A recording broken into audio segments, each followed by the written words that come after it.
લક્ષ્ય ન્યૂઝ, એક નજર, એક લક્ષ્ય.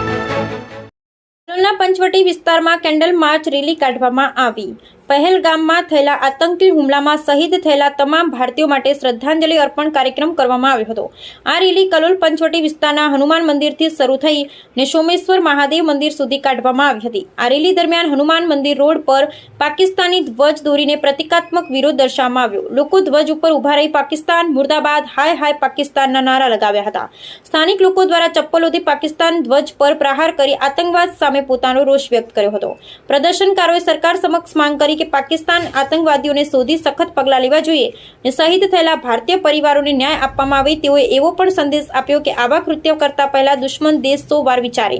રેલી પસાર થતા પંચવટી વિસ્તારના રહેવાસીઓ પણ પોતાના મજબૂત સપોર્ટ દર્શાવતા પ્રદર્શનમાં જોડાયા. રેલી દરમિયાન લોકો મહાદેવના જય જયકાર સાથે શ્રદ્ધાંજલિ આપી. આ રેલીમાં પંચવટી વિસ્તાર ખાતેના સ્થાનિક આગેવાન, વિવિધ સોસાયટીઓના પ્રમુખો, મંત્રીઓ તેમજ મોટી સંખ્યામાં સ્થાનિક લોકો, યુવાનો તેમજ બાળકો, મહિલાઓ જોડાયા. બ્યુરો રિપોર્ટ સંજય નાયક. આજે પંચવટી વિસ્તાર હનુમાન દાદા મંદિર અને સોમેશ્વર મહાદેવ મંદિરના સૌ હરિભક્તો ભેગા થઈને આ પાકિસ્તાનના આ જધન્ય કૃત્ય બદલ સ્કેન્ડલ માર્ચ કરવાના છે.